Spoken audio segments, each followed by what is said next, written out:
We all feel like giving up sometimes. We all go through times where we feel like God is 1,000,000 miles away, but we don't have any idea what He's doing. When we're tired, when we're weary, when we think we just can't go on. Most people are afraid to set great dreams and set big goals because of the fear of failure. There's something much worse than failure. It is the fear of failure. I want to remind you that failure is not final, it's formative. It is part of the process. It's part of the journey. Your failure matters as much as your success. How do you think you're going to grow if you don't ever fail? Yet some of you have failed and you have decided, well, guess what? I'm a failure. No, failure is an event. It is never a person. I need you to make up in your mind that the only way you can lose is if you quit. I just need you to keep going. First, you cannot give up.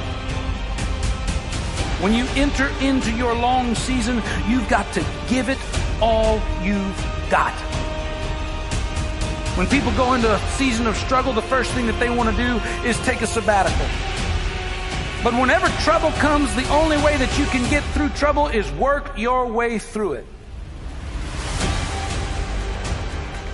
Make a declaration to yourself.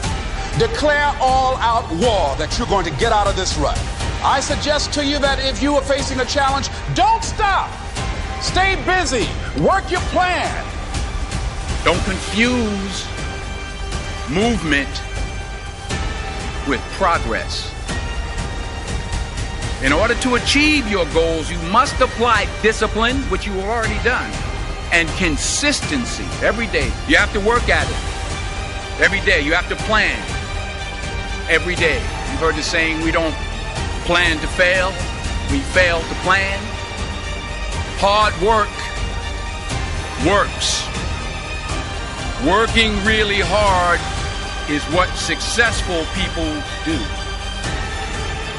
And I can tell you from my own personal experience, don't give up then.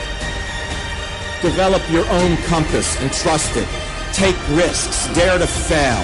Remember, the first person through the wall always gets hurt. You're going to fall down, but the world doesn't care how many times you fall down as long as it's one fewer than the number of times you get back up.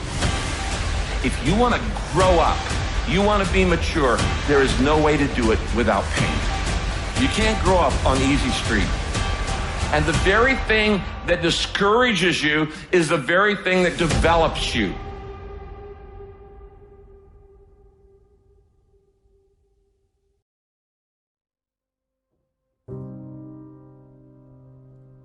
Make one room in your house as beautiful as possible.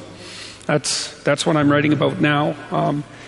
I talked a lot already about the necessity of cleaning your room, which is, in some sense a foolish piece of advice because it seems so obvious, but it's not obvious at all. And you'll find if you try it, especially if you're in a household that's not very functional, that you'll encounter obstacles that you couldn't imagine existed while you're trying to put your life in order. And you can take your surroundings beyond order and move towards beauty, and that's unbelievably useful because, well, beauty calls people to their higher being, I would say, and to make friends with beauty is to introduce yourself very carefully to one of the mysteries of life that make it worth living. Now, we teach things that are generally not taught in school, as I already have said, but I want to talk about another little factor. 90% of the visits to medical doctors are directly or indirectly related to stress. 90%. My stress level, and I face as many deadlines as anybody you know. It's always a book production, a class I'm teaching, a seminar I'm presenting, and each one of them requires time and concentration. Example, how many of you feel like I've made this talk before? Can I see your hand, please? Several hundred times. I made it yesterday. You know what I did between yesterday and today? I spent over 6 hours getting ready for today. You see, I think it would be arrogant if I thought I could stand up and spit it out just because I did it yesterday or hundreds of times. That's arrogance. When you respond to life instead of react to it, react is negative. You get sick, go to the doctor, she gives you a prescription, says, see me tomorrow. You walk in the next day, she said, uh-oh, it's not working.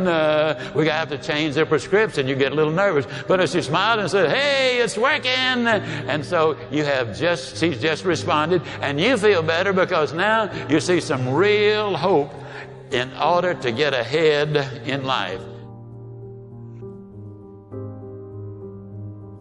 Make friends with people who want the best for you.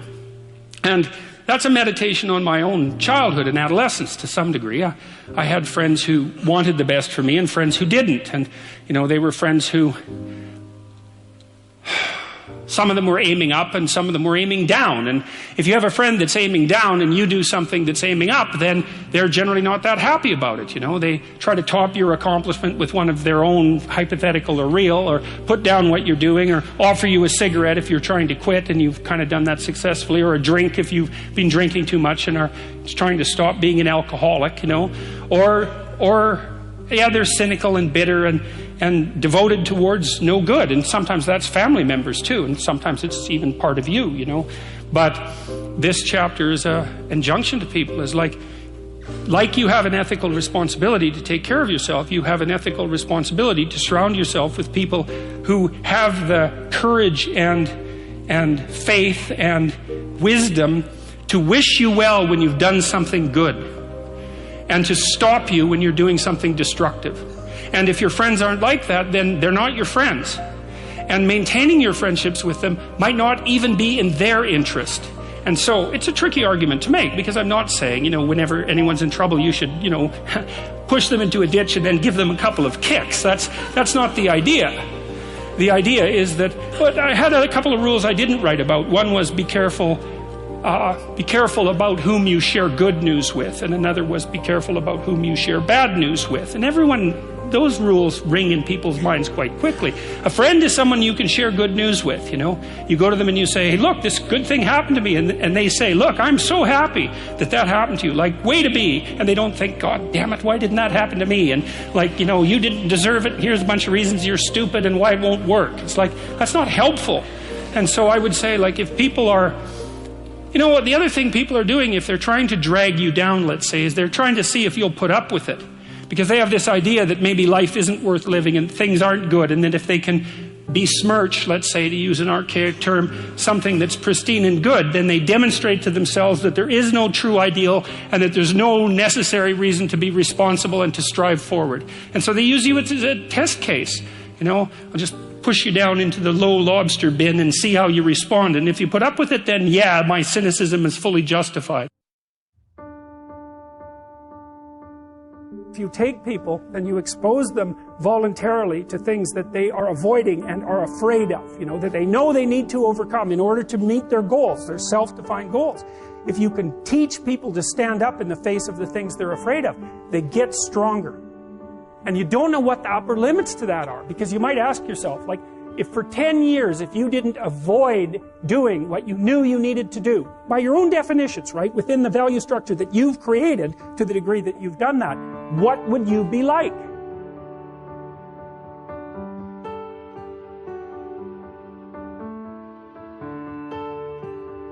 Greatness is not this wonderful, esoteric, elusive, God-like feature that only the special among us will ever taste. It's something that truly exists in all of us. It's very simple.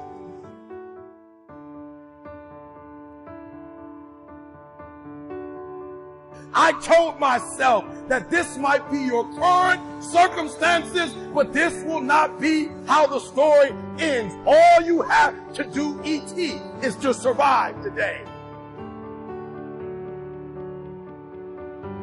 My glory, it doesn't happen in front of a crowd. It doesn't happen in a stadium. It doesn't happen on a stage. There's no medals handed out.